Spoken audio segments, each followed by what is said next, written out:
The first sound under the frozen moon was not a machine. It was singing. Dr. Mara then heard it through 12 meters of blue-black ice, through the pressure shell of the descent elevator, through the padded bones of her thermal suit. The sound came faint at first, like breath catching inside a cathedral pipe, then widened into harmony. Low voices braided with tones too high for human throats. Across from her, June Hale stopped checking the oxygen valves. "You hear that?" he whispered. Mara nodded, though every instinct told her not to. A scientist did not nod to impossible things.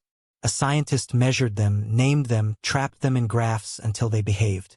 But no graph had prepared her for music rising from a dead moon. The elevator continued downward, cables groaning above them. Beyond the small round window, the ice glowed with the weak amber light of their flood lamps.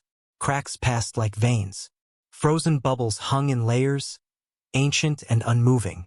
Somewhere below, 300 people had vanished from Outpost Lark in less than 6 minutes, leaving dinner trays warm, pressure doors open, and a single message burned into the emergency channel. "Do not follow the song." Naturally, the directorate had followed it. They sent Mara because she studied acoustic anomalies in sealed environments. They sent June because he could repair anything that had power running through it.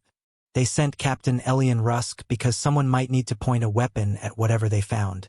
Rusk stood near the elevator door with his rifle angled down, face hidden behind a frost-filmed visor. "Report," he said. Mara looked at the spectrum reader strapped to her wrist. The display fluttered uselessly, every frequency line bending as if embarrassed. "It isn't coming through the air," she said. "It's moving through the ice." June swallowed. "Ice doesn't sing. Everything sings if pressure makes it.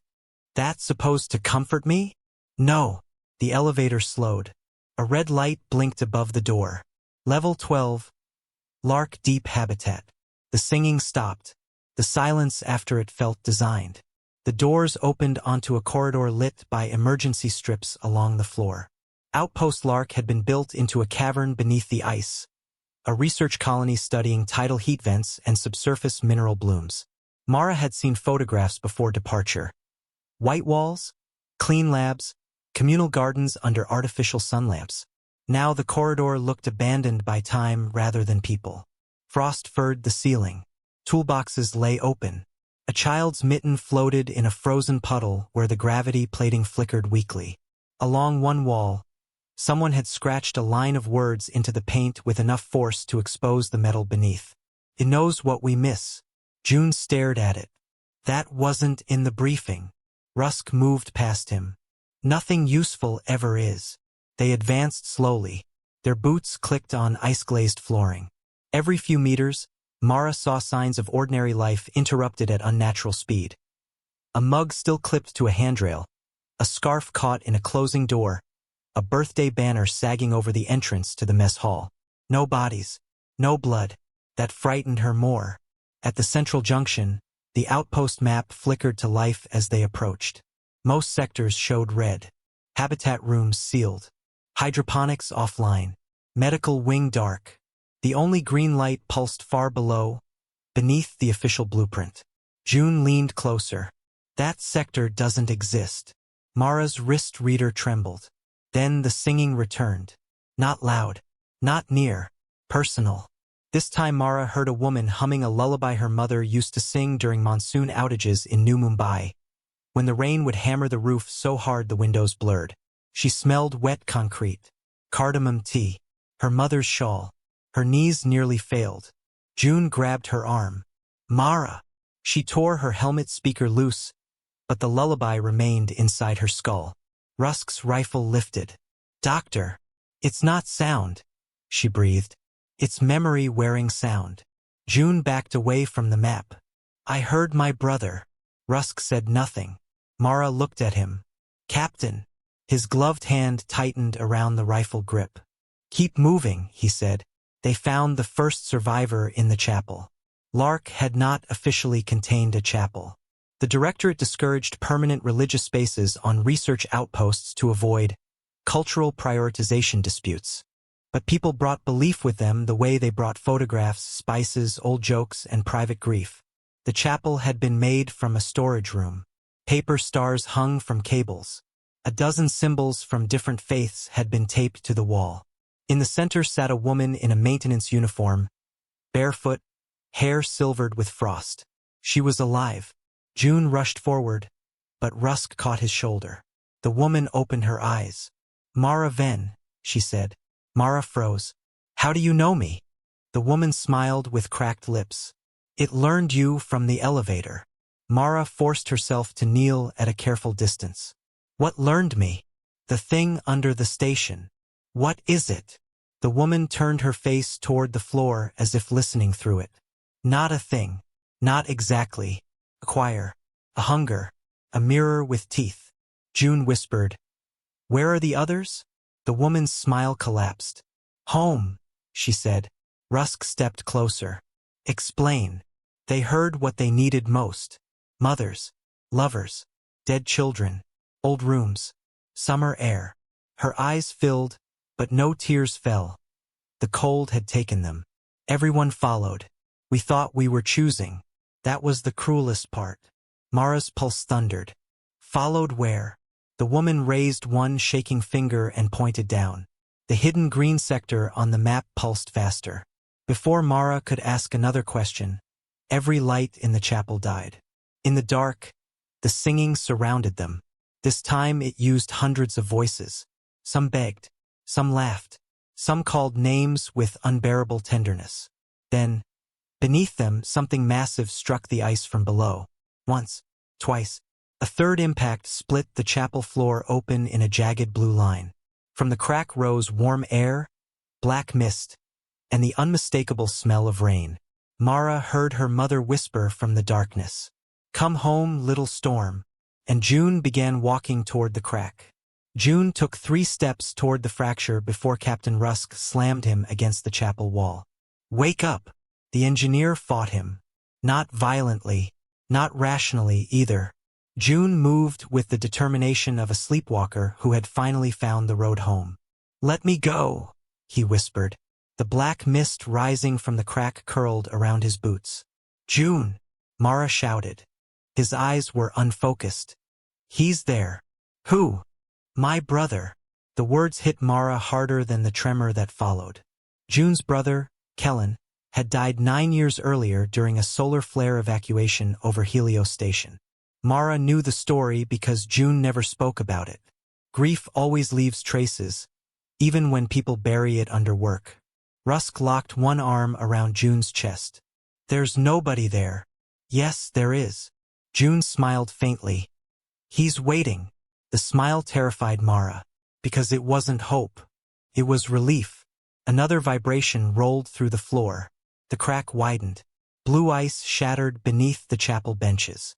Warm air poured upward carrying scents that did not belong beneath a frozen moon.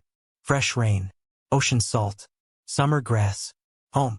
Mara felt her own resistance weakening. Her mother's voice came again. Not a memory. Not exactly. The tone changed in response to her. "Mara." Gentle. Patient. The way it had sounded when she was 7 and afraid of thunderstorms. "Come here." She knew it was impossible. Her mother had been dead for 14 years. Yet part of her mind desperately wanted to believe. That was the danger. The thing below wasn't lying. It was borrowing truth. Rusk activated a pulse beacon from his belt. A sharp electronic tone filled the chapel. The effect was immediate. June blinked. The spell fractured. He staggered backward. "What happened?" "You walked toward a hole in the floor," Rusk said. June looked down. His face drained of color. "I saw him." "I know." "No." June shook his head. "I mean, I really saw him." Mara stared into the widening crack. Something moved beneath the mist. Not a shape. Not an organism. A shifting brightness like moonlight reflected from deep water. The singing rose again. Hundreds of voices. Thousands. Layered into impossible harmony. Every note felt tailored to whoever heard it. Mara realized the choir was not producing a single song. It was producing millions. The station lights suddenly flickered back on. The music vanished. The crack stopped growing. Silence rushed in. Nobody moved. Finally, Rusk keyed his communicator. Command team to surface relay. Only static answered. He tried again. Nothing. June checked his own unit. No connection. Interference. Maybe. Mara already knew otherwise. Something beneath the station had learned how to reach mines. Blocking radios would be trivial. The survivor in the maintenance uniform began laughing softly. Not insanity. Recognition. You still think it's trapped, she said. Mara turned. What do you mean? The woman looked almost sympathetic. It wanted you to find the crack. Why? Because now it knows you can hear it. A chill spread through Mara despite the warmth rising from below. What's your name? Lisa. You've been here the whole time? Lisa nodded. 31 days. June stared. Alone? No.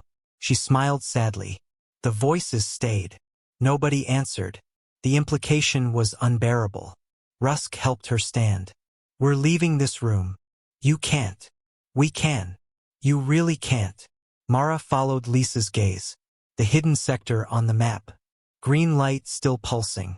Slow. Steady. Like a heartbeat. Something is down there, Mara said. Lisa nodded. It's where they built the listening chamber. The what? A research lab. Not on the official schematics. They hid it. Rusk's eyes narrowed. Who? The founders. June frowned. Why hide a laboratory? Lisa laughed again. This time it sounded frightened. Because the first team heard the singing 20 years ago. The words landed like a bomb. Mara's mind raced. Outpost Lark was only 11 years old. That's impossible. No, Lisa shook her head. The station is 11 years old. The excavation isn't. The room fell silent. Something ancient. Something buried. Something waiting beneath the ice long before the colony arrived. Mara felt the scale of it expanding. This wasn't an accident. It wasn't even a discovery. Someone had already known. Who funded the original dig? She asked. Lisa looked directly at her. The Directorate. Mara's stomach dropped. The Directorate had sent them. The Directorate had known.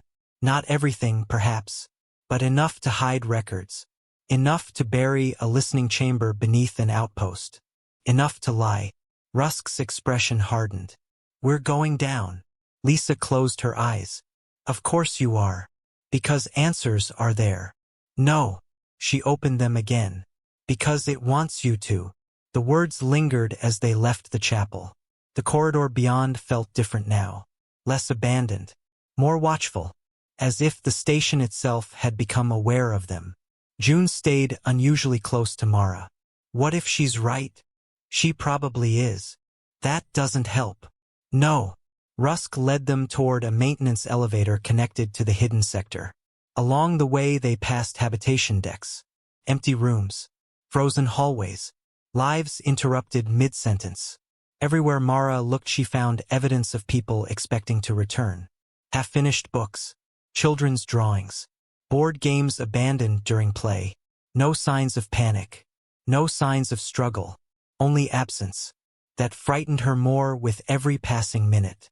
Because whatever had happened here had happened willingly. At the elevator shaft they found a security door. Unlike the rest of the station, it still had power. A silver symbol had been engraved into the metal.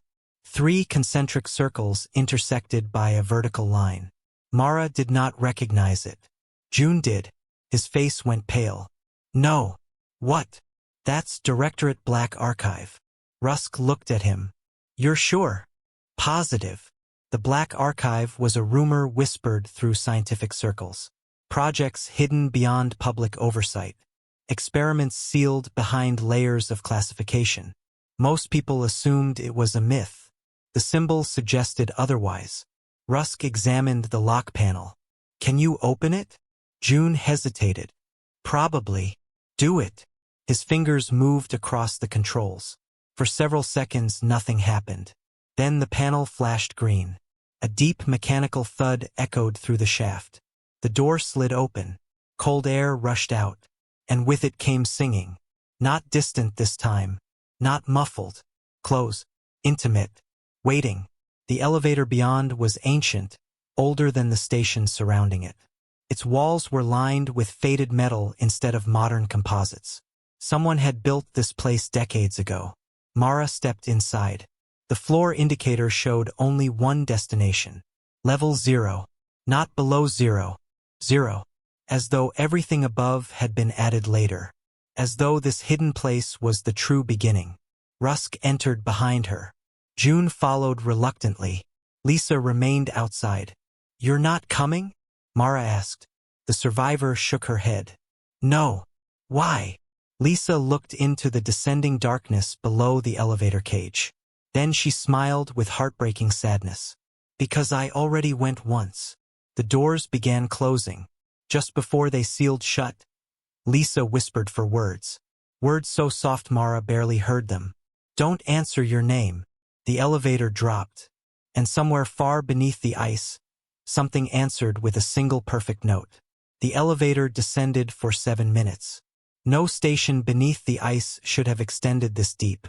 Mara watched the floor indicator remain frozen on 0 while the cage vibrated around them. The metal walls groaned softly, as though immense pressure surrounded the shaft.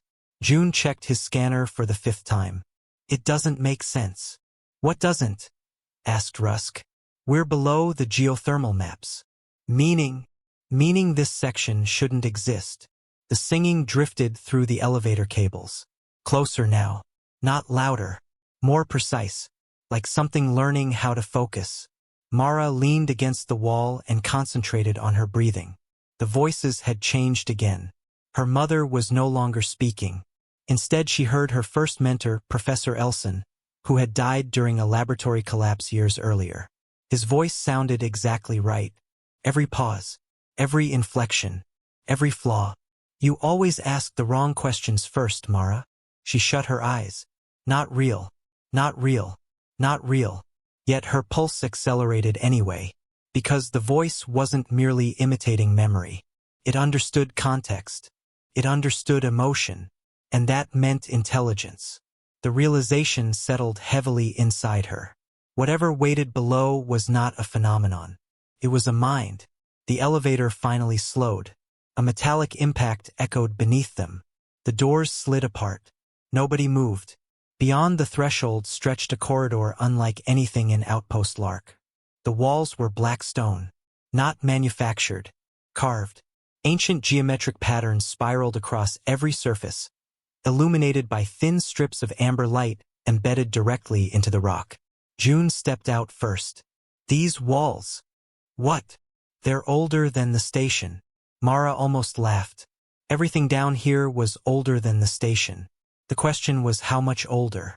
The air felt strangely warm. Comfortable. The temperature read 21 degrees Celsius. Impossible beneath kilometers of frozen crust.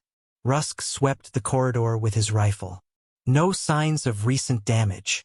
"No signs of construction either," Mara said. The words slipped out before she fully understood them. She knelt beside the wall. There were no weld marks.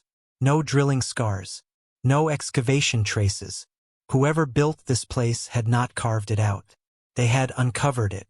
A low hum vibrated through the floor. The singing seemed to pulse with it. Heartbeat, breath, presence. The corridor opened into a circular chamber nearly 50 meters across. All three stopped. At the center stood a machine. At least Mara initially thought it was a machine. It rose from the floor like intertwined silver roots, curving upward into a lattice of crystalline structures suspended around a glowing sphere. Streams of light flowed through the lattice. Not electricity. Something stranger. The entire structure appeared alive. June stared openly. "I have no idea what that is." For an engineer, that was practically a religious confession. Around the chamber perimeter stood observation stations. Old ones. Dust-covered terminals. Broken chairs. Forgotten equipment. Evidence of decades of study. The hidden research facility. The listening chamber. Mara approached the nearest terminal. Most files were corrupted. Others were encrypted. One remained accessible. A video log. Date stamp. 23 years ago. She opened it. Static filled the screen. Then a face appeared. A woman in directorate uniform. Older recording quality. Different insignia. The woman looked exhausted. Terrified. Behind her, the same glowing structure illuminated the room. "This is Director Celine Ward," she said. "If anyone is viewing this archive, containment has already failed." June looked at Mara. Neither spoke. The recording continued. "We discovered the signal during deep core drilling operations. Initial assessment classified it as a naturally occurring resonance phenomenon." Celine laughed bitterly. "It was not." The image flickered. "The entity demonstrates advanced cognitive interaction through memory reconstruction. Subjects report auditory hallucinations involving deceased loved ones, idealized memories, and unresolved emotional attachments." Rusk folded his arms. "Entity. So they had known. For decades." Celine continued. "We attempted communication." "Bad idea," Mara thought instantly. The recording seemed to agree. It learned faster than anticipated. The woman's expression darkened. "It does not think like we do. It does not perceive individuality the way humans do." The screen glitched violently, then stabilized. "The entity experiences consciousness collectively." Mara leaned closer. "Collectively, like a choir. Thousands of minds functioning as one." A horrifying possibility surfaced. "What happened to the missing researchers?" June whispered. The recording answered him. "We lost Team 4 after direct contact." Silence. Then, "They were not killed." Nobody breathed. Celine's eyes looked haunted. "They joined it." The chamber felt suddenly smaller. They walked willingly into the convergence zone. Every subject described overwhelming emotional fulfillment immediately before assimilation. The word landed heavily. Assimilation. Not death. Something worse. Or perhaps something better. Depending on perspective. That ambiguity frightened Mara most. Celine looked directly into the camera. "If you are watching this, remember one thing." The singing intensified, almost as if it knew what came next. "The entity cannot create desire." Mara froze. "It only reveals what is already there." The recording ended. Silence followed. June sat heavily on a nearby crate. "That's impossible." "No," Mara said quietly. "It explains everything." Rusk turned toward her. "Meaning, it isn't controlling people. Looks like control from where I'm standing." "Not exactly." She struggled to organize her thoughts. "It finds the strongest emotional absence inside someone. The thing they miss most," June said. "Yes. And then it offers reunion." Nobody liked that answer, because it felt true. A loud metallic sound interrupted them. Clang. Everyone turned. One of the distant corridor doors had opened. By itself. Warm light spilled through. The singing changed. Now it contained recognizable voices. Hundreds of them. Laughing. Talking. Calling names. Human names. Real names. Mara felt the hairs rise along her neck. Then she heard one. Her own. Mara. Not her mother. Not her mentor. Herself. A younger version. A child. "Mara, come see." Her blood turned cold. The voice came from the illuminated doorway. June stepped backward. "I don't like this." Neither did Mara. Because the entity was adapting. It had moved beyond the dead. Beyond memory. Now it was reaching for identity itself. Rusk advanced toward the doorway. "Stay behind me." The corridor beyond curved downward. Soft golden light illuminated polished stone walls. The temperature rose with every step. Soon they reached another chamber. Larger than the first. Far larger. And at its center lay the truth. Mara stopped breathing. The structure beneath the station wasn't a machine. Wasn't a reactor. Wasn't architecture. It was a living organism. A colossal crystalline mass stretching beyond visible distance. Embedded within the moon itself. Billions of translucent filaments pulsed beneath its surface. Like nerves. Like thoughts. Like memories. The singing came directly from it. Every voice. Every melody. Every whisper. All originating from the impossible thing buried beneath the ice. June stared upward. Oh my God! Mara understood instantly. The colony had never discovered it. The moon had grown around it. The organism was ancient beyond comprehension. Perhaps older than humanity. Perhaps older than civilization. Slowly, impossibly slowly, one section of the crystal shifted. Not physically, mentally. A presence touched Mara's mind. Gentle, curious, ancient. And for the first time, the entity spoke without using another voice. The words arrived directly inside her consciousness. Not language, meaning. A single question. A question so vast it nearly shattered her. Why did you leave? Then thousands of faces appeared within the crystal. The missing colonists. All 300 of them. Awake, watching, and smiling. For several endless seconds, nobody spoke. The smiling faces suspended within the crystal remained perfectly still. 300 colonists. Missing for 31 days. Alive. At least they appeared alive. Mara stepped forward before she realized she was moving. Wait, Rusk warned. But she couldn't. One face had emerged from the luminous depths. A little girl. 8 years old. Dark curls. Blue jacket. The child whose mitten they had found frozen in the corridor above. The girl lifted her hand and waved. Not mechanically. Not like a recording. Like a living person greeting someone through glass. June's voice trembled. They can't be real. The crystal responded. Not verbally. Images flooded outward. The colony cafeteria. Families eating together. Scientists working. Children running through hydroponic gardens. Moments. Thousands of moments. Private memories woven into a living tapestry. Mara staggered. The organism wasn't showing random scenes. It was sharing experiences. Directly. The sensation felt intimate beyond anything she had ever known. She remembered a birthday party that wasn't hers. A first kiss she had never experienced. The smell of bread baking in a habitat kitchen she had never entered. Laughter echoed inside her thoughts. Lives. Entire lives. Stored. Preserved. Connected. The crystal pulsed warmly. The message beneath the memories became unmistakable. See? They're here. Rusk grabbed Mara's shoulder and pulled her backward. The contact broke the connection instantly. The memories vanished.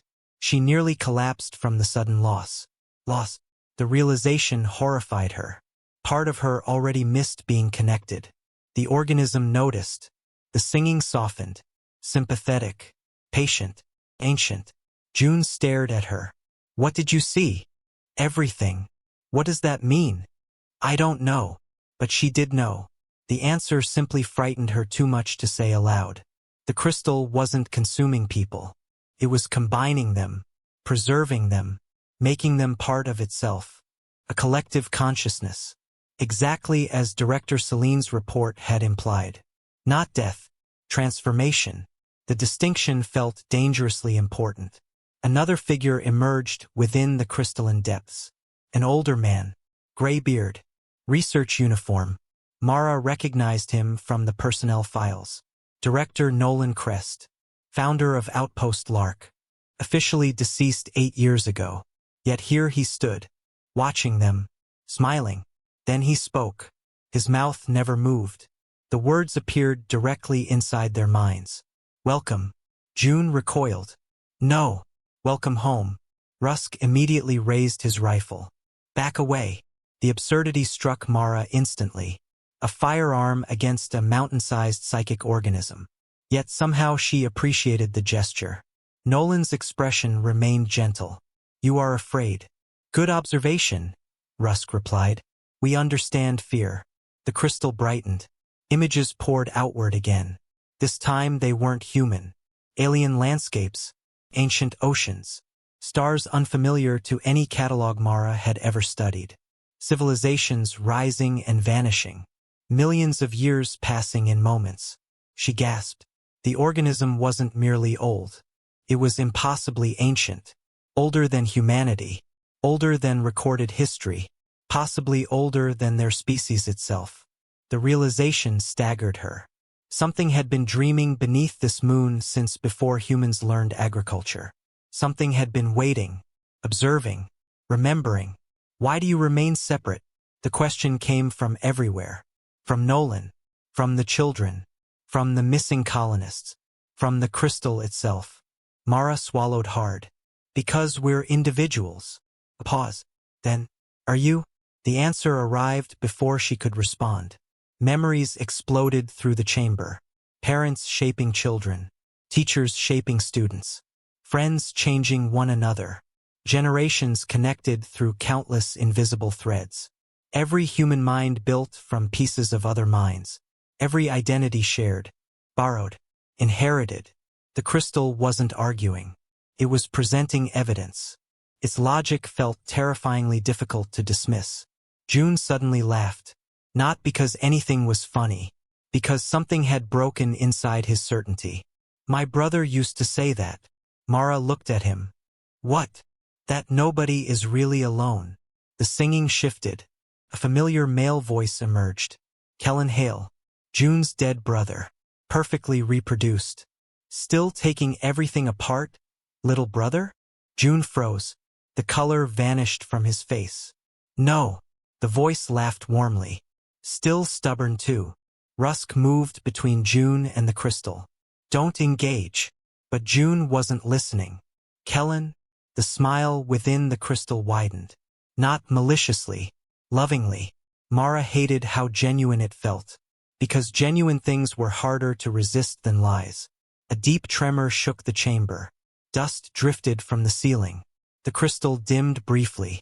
For the first time, uncertainty entered the collective voice. You are hurting. Mara frowned. What? More of you are coming. Another tremor. Stronger. The organism seemed distressed. Rusk immediately understood. Surface response team. June looked up. They followed us? Standard protocol if communications fail. The crystal brightened urgently. No. The emotion carried through the connection. Fear. Real fear.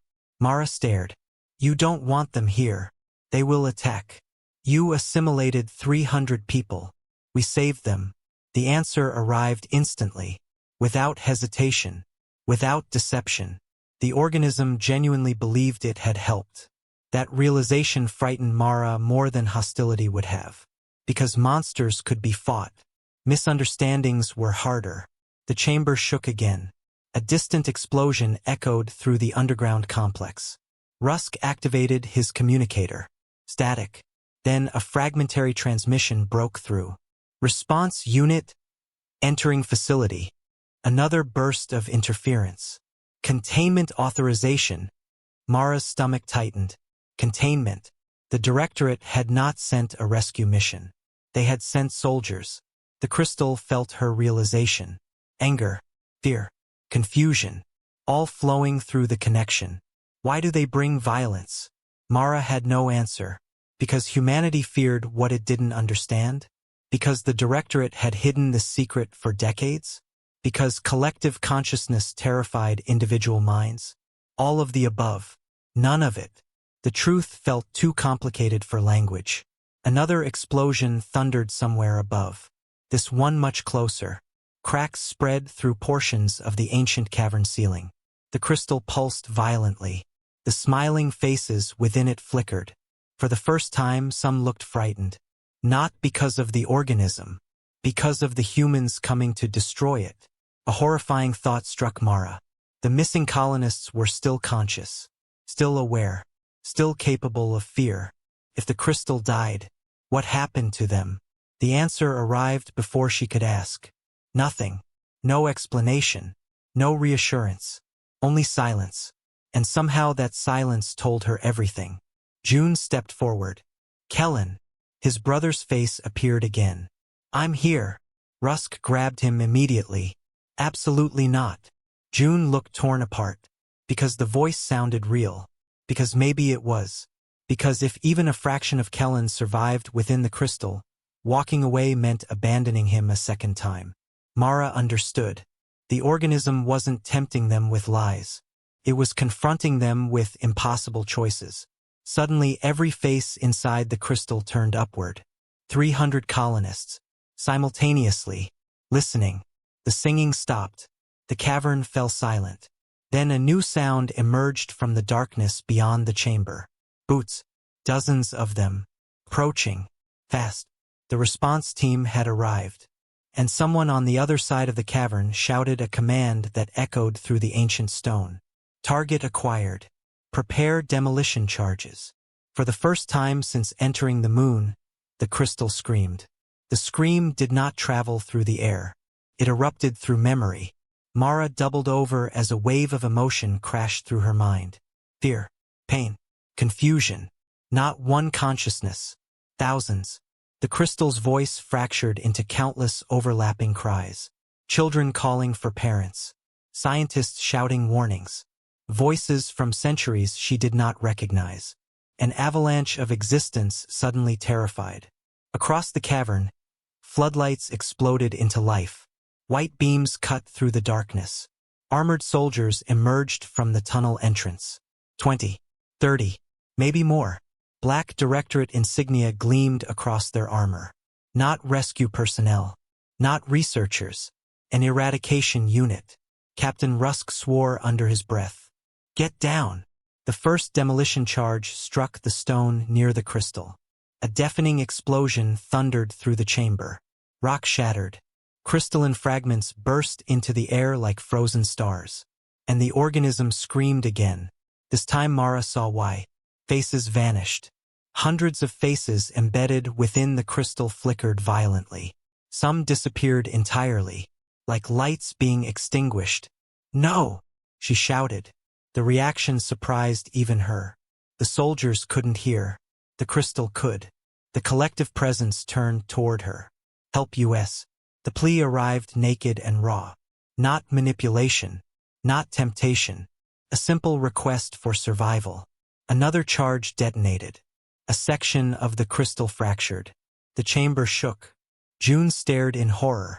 My God! Inside the damaged area, human silhouettes dissolved into sparks of light. Gone.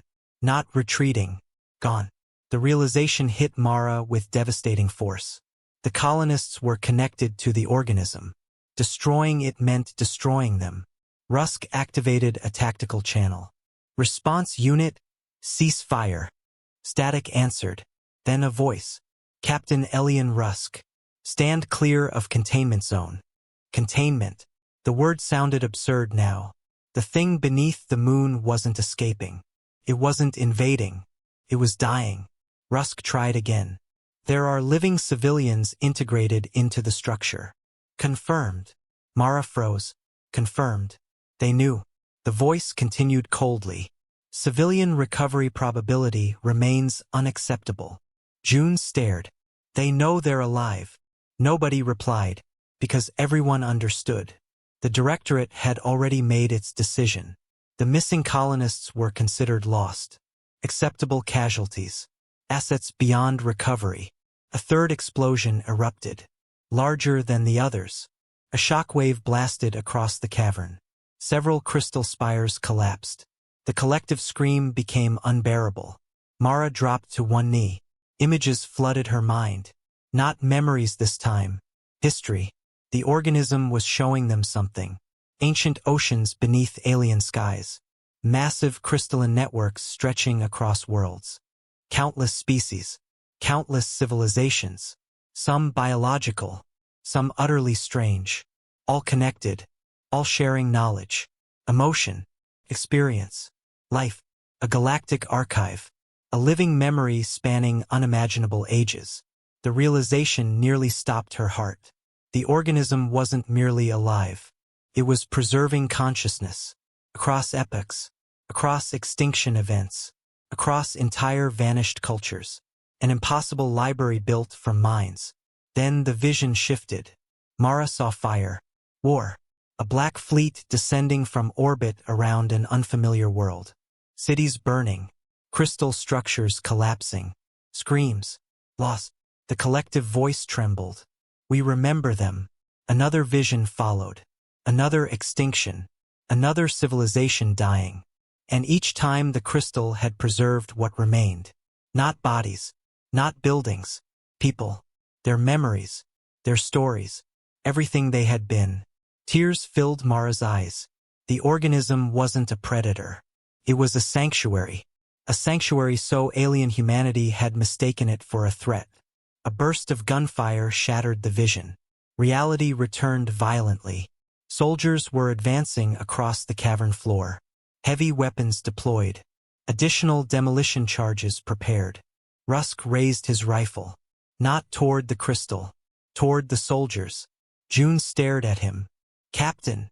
Rusk's voice remained calm. "Those civilians are under my protection. You can't stop them." "No." He smiled faintly.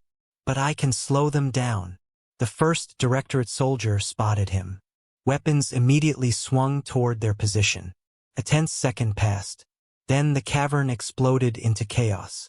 Rusk fired first. The pulse round struck a demolition case and detonated it prematurely. The resulting blast threw soldiers across the cavern. Alarms screamed. Floodlights shattered. Darkness surged back into the chamber.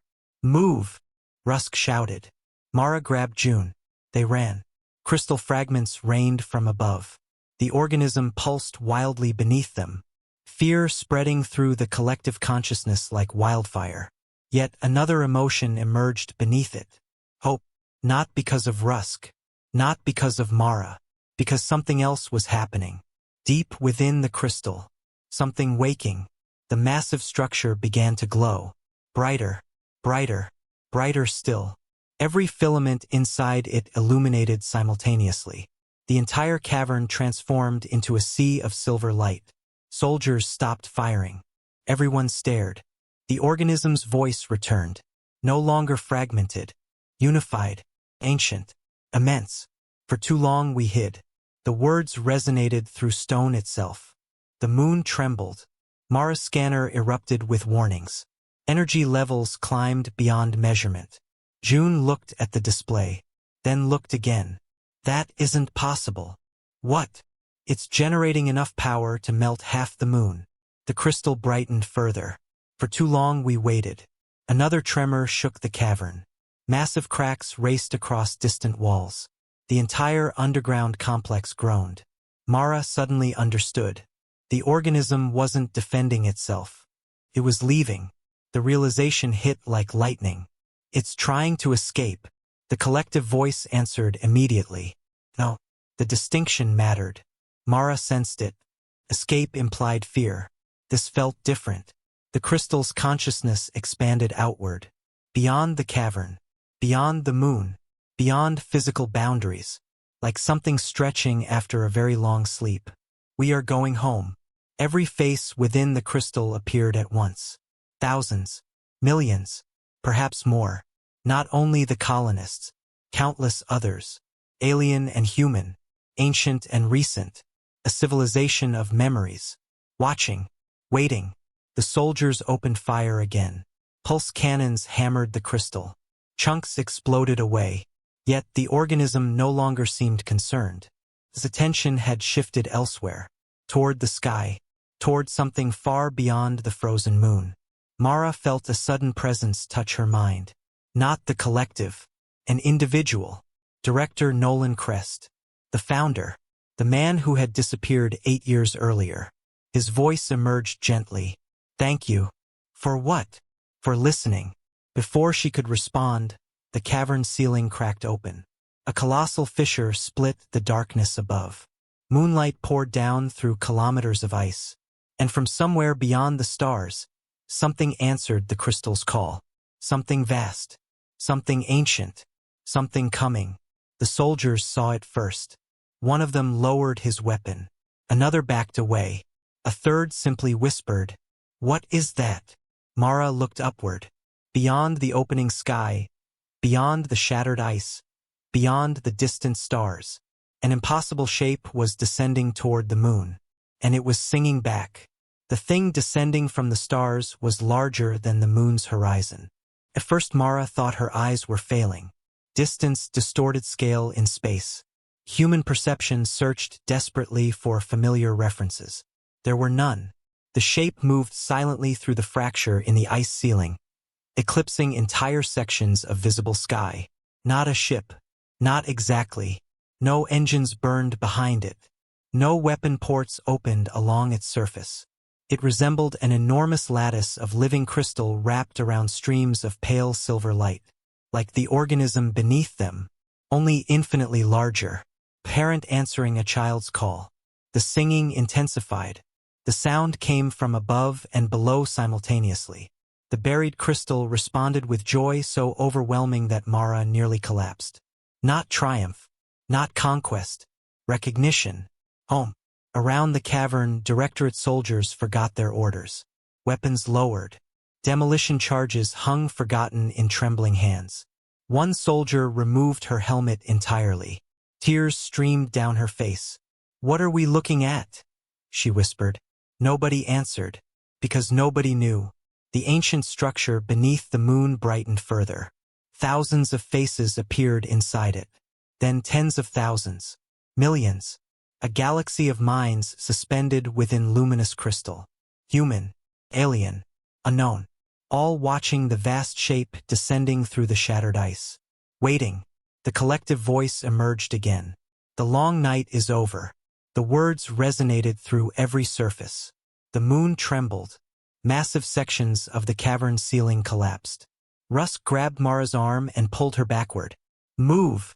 They sprinted toward a stable rock formation moments before a mountain-sized slab crashed into the chamber floor. The impact threw soldiers in every direction. Dust exploded upward. Crystal light pierced the darkness.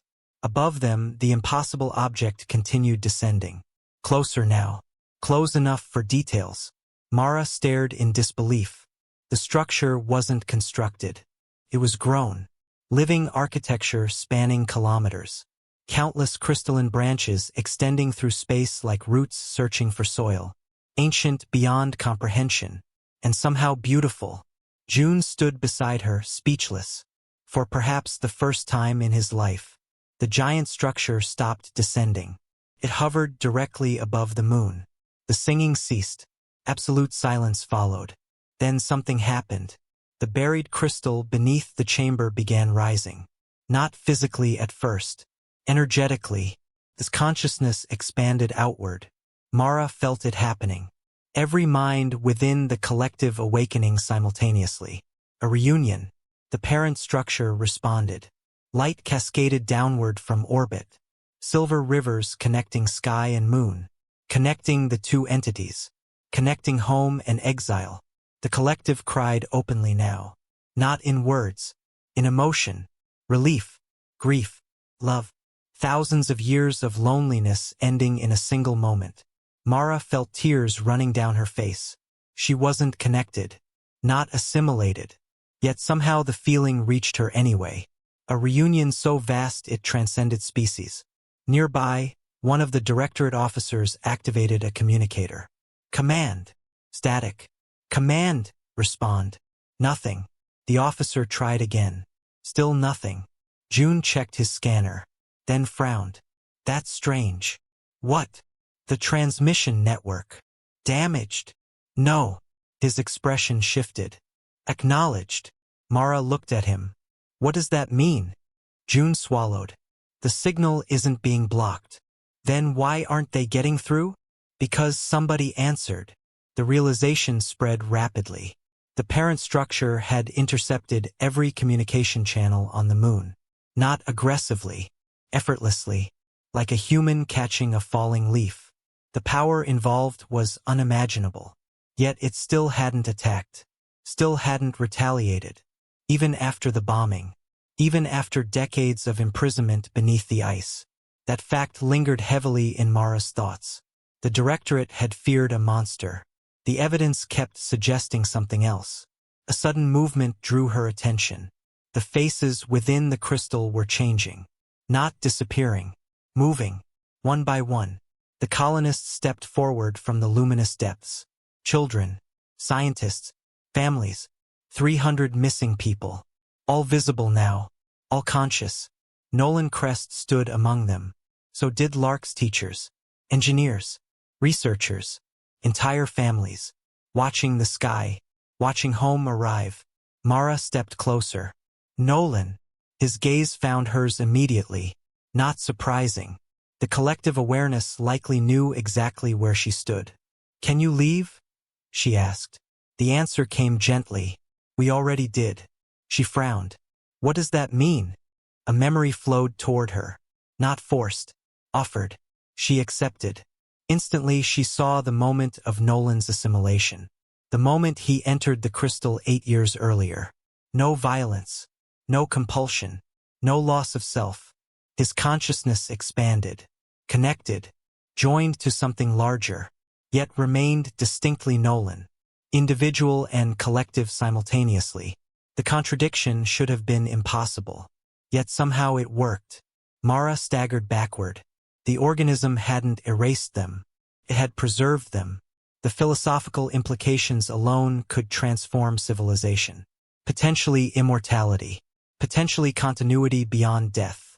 Potentially, a gunshot echoed across the cavern. The spell shattered. Everyone turned. One Directorate commander stood near the demolition equipment. Weapon raised. Face twisted with fear. "No!" The single word echoed. "No!" Another shot. Then another. Wild. Meaningless. Directed toward the crystal. Toward the sky. Toward anything. Panic. The oldest enemy humanity possessed. The commander screamed. "We can't let this spread." Several soldiers backed away from him. Others didn't. Fear moved quickly.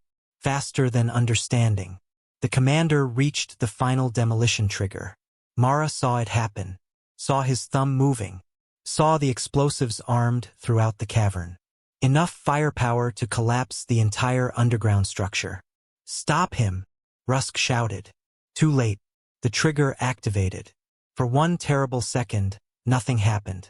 Then every demolition charge beneath the moon armed simultaneously.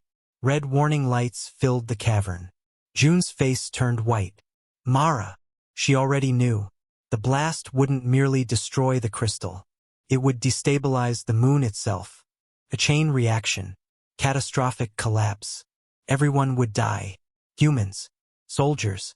Colonists. The collective. Everything. The commander's fear had finally created the disaster he imagined. The countdown began. 30 seconds. 29. 28. Panic erupted. Soldiers ran. Alarms screamed. The ancient crystal remained still. Watching. Waiting. Then the parent structure above the moon moved for the first time. Not with speed. Not with force. With grace. A single branch of silver light extended downward through the shattered ice. Toward the moon. Toward the countdown. Toward them. And as it touched the surface, Mara heard a new voice. Older than the collective. Older than memory itself. A voice that carried the weight of civilizations. And it spoke only 3 words. "Let us help." The countdown reached 27. 26. 25. Red warning lights flashed across the cavern like a heartbeat racing toward death. Every demolition charge hidden throughout the underground complex had armed simultaneously. The moon itself seemed to understand. The ice above groaned. Stone cracked. Ancient tunnels trembled under stresses they were never meant to endure. And through the chaos, the silver branch from the sky continued descending. Elegant. Effortless. The colossal structure orbiting above the moon remained motionless. Yet the branch extended farther with every passing second. Like a hand reaching toward a frightened child. The ancient voice returned. "Let us help." 22. 21. The Directorate commander stumbled backward, suddenly realizing what he had done.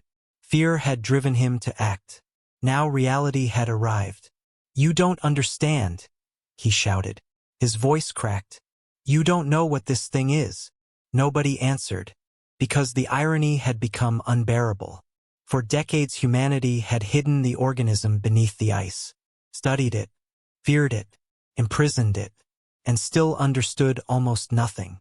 The crystal beneath the moon pulsed softly, not in anger, not in vengeance, compassion. The commander stared at it, confused, terrified, human. Nolan Crest stepped forward within the luminous depths. His image appeared clearer than ever before, almost solid. The former director looked directly at the commander. "We understand fear," he said gently. The commander's weapon shook in his hands. "You aren't Nolan." I am. No. The denial sounded desperate. Dead people don't come back. Nolan smiled sadly. No.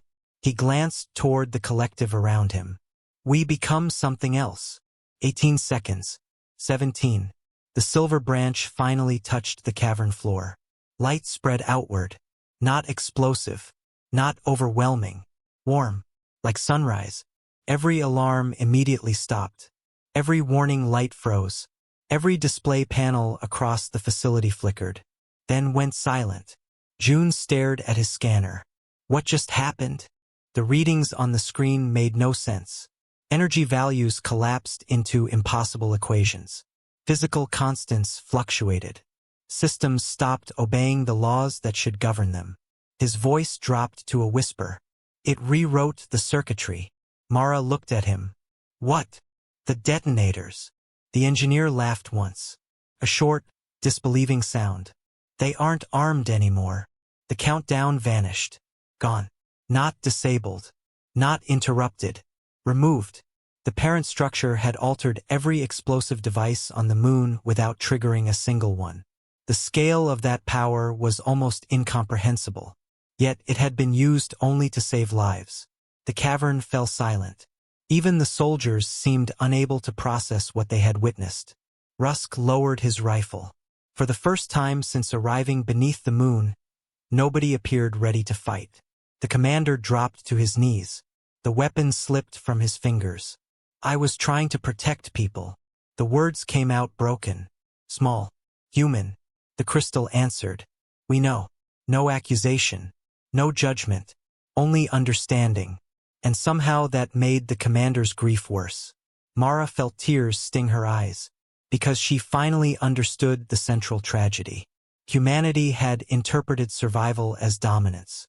The collective had interpreted survival as preservation. Both feared extinction. They had simply chosen different answers. The silver branch brightened. The immense presence above the moon focused upon the cavern. Upon the humans. Upon Mara.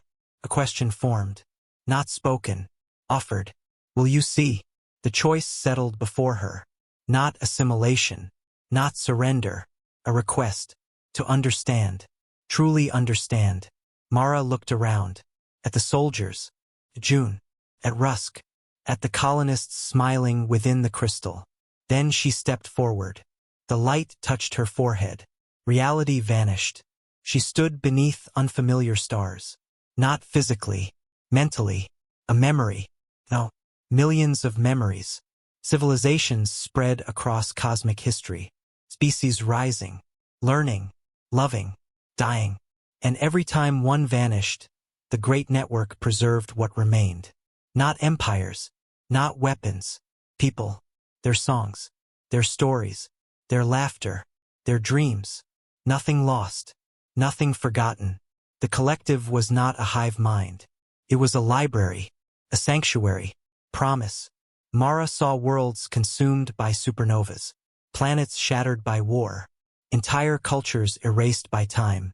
Yet fragments of each survived here. Remembered. Carried forward. The realization broke something open inside her. Humanity spent centuries fighting death. The collective fought forgetting. And perhaps forgetting had always been the greater enemy. The vision shifted. Now she saw Earth. Human cities. Families. Children. Future generations not yet born. The collective did not want them. It wanted to remember them. When the vision ended, Mara found herself kneeling on the cavern floor. The light withdrew gently. June caught her before she fell. What happened? She struggled to speak. It remembers. What? Everything. The engineer stared, then slowly nodded. Somehow he understood. Not the details. The feeling. The significance. Across the chamber, more soldiers lowered their weapons. Several removed their helmets. Others simply stood in silence. The fear remained.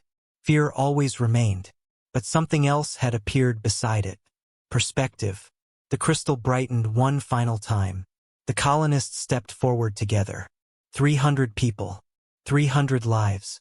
Watching the humans gathered before them. Nolan smiled. We have a choice now. Mara looked up. What choice? The answer came from both Nolan and the collective simultaneously. Stay. Return. Remember. Live. All possible. All yours. No coercion. No demand. The colonists could remain part of the collective, or separate, or exist somewhere between. The impossibility of the offer stunned everyone. For decades, the Directorate had assumed assimilation was irreversible. They had been wrong. Again. A young girl stepped forward from the crystal, the same child whose mitten Mara had found. She looked toward her parents standing among the surviving soldiers. Mom! The woman collapsed into tears. The girl smiled. And for the first time, Mara realized something extraordinary. Nobody here was trapped. The entire conflict had been built on misunderstanding, on assumptions, on fear. The ancient voice echoed through the cavern one last time. The dawn is yours. Then the silver branch began to withdraw. The parent structure above the moon was preparing to leave. Not fleeing. Simply continuing its journey through the stars. The collective waited. The colonists waited. Humanity waited.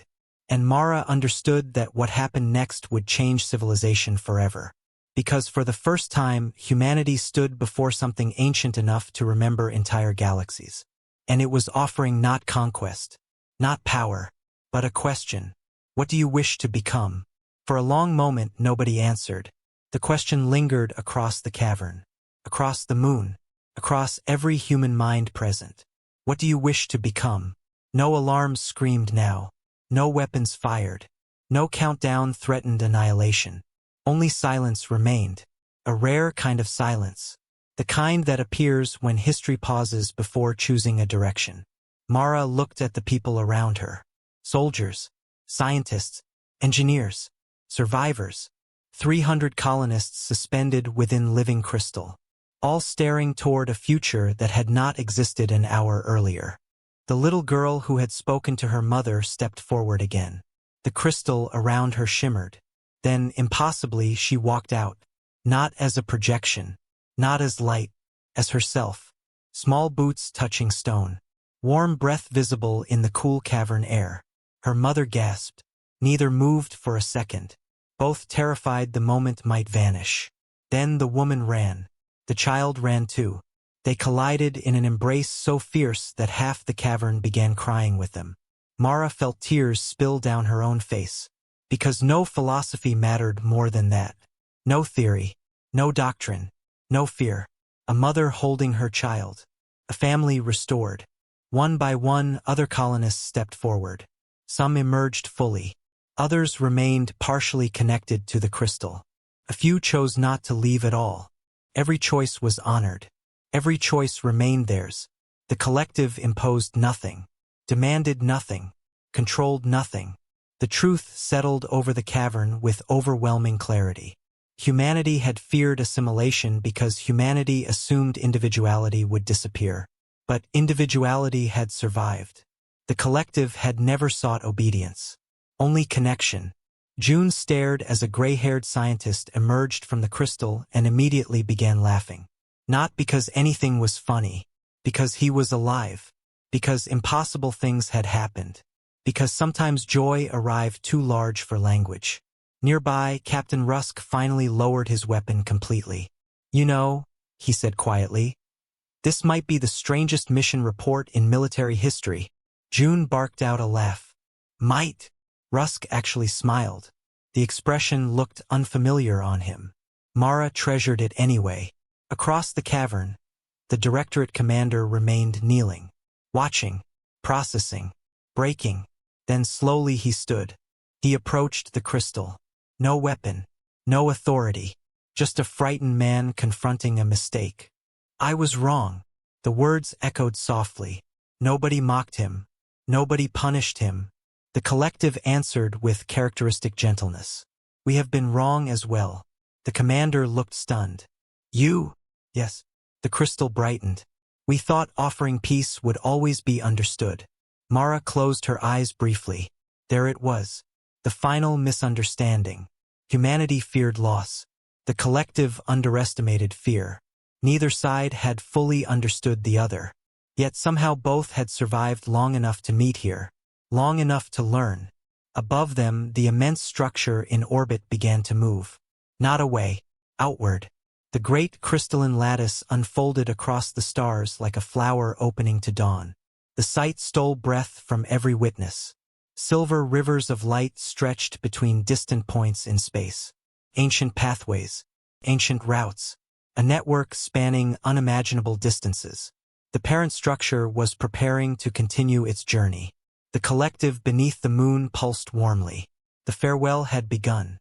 Nolan Crest appeared beside Mara. Not physically. A luminous figure shaped from memory and identity. The former director smiled. I spent 8 years wondering whether humanity was ready. Mara looked toward the sky. And he followed her gaze. I think humanity is what humanity has always been. That doesn't answer the question. Yes, it does. His smile widened. We're unfinished. The answer lingered, perfect in its simplicity. Unfinished. Always becoming. Always learning. Always choosing. The giant structure above the moon released one final wave of light. The silver glow spread across the stars, across the ice, across the cavern, across every face present. Mara felt countless minds brush gently against hers. Not entering, not altering, simply acknowledging. A greeting, farewell, promise. Then the vast entity began to depart. Slowly at first, then faster. The impossible lattice crossed the darkness between worlds. The song echoed through the sky, growing fainter, fainter still, until only silence remained. The parent had gone. The collective remained. The moon remained. Humanity remained. Changed forever. Months later, historians would argue over what to call the event. The Lark Revelation. The Meridian Awakening. First Contact 2. 1,000 names would emerge. None would capture the truth. Because the most important thing that happened beneath the ice was not technological. Not political. Not scientific. It was emotional. Humanity learned it was possible to remember without possessing. To connect without controlling. To survive without conquering. Years later, Outpost Lark would become the most studied location in known space. Researchers arrived from every world. Philosophers debated. Scientists measured. Artists painted. Children listened to the stories preserved within the collective. And every visitor eventually reached the same conclusion. The greatest archive in existence was not made of data. It was made of lives. Mara returned often. Sometimes for research. Sometimes for answers. Mostly for perspective.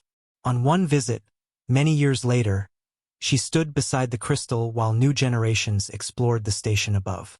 Families laughed in the corridors. Gardens flourished beneath artificial sunlight. Life continued. The crystal glowed softly beside her.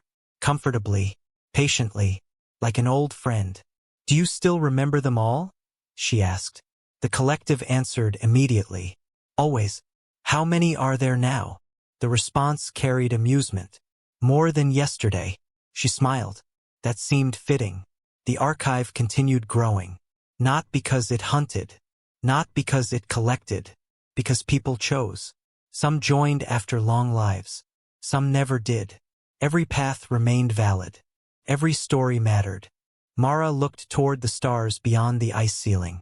Somewhere out there, the great traveler continued its endless journey between civilizations.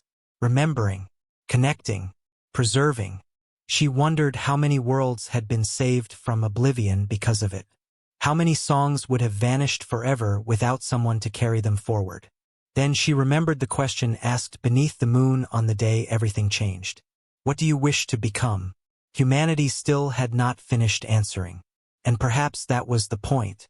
The future was not a destination. It was a choice repeated endlessly. One generation after another. One story after another. One memory after another. The crystal pulsed gently beside her. And for the first time in human history, the darkness between the stars felt a little less lonely.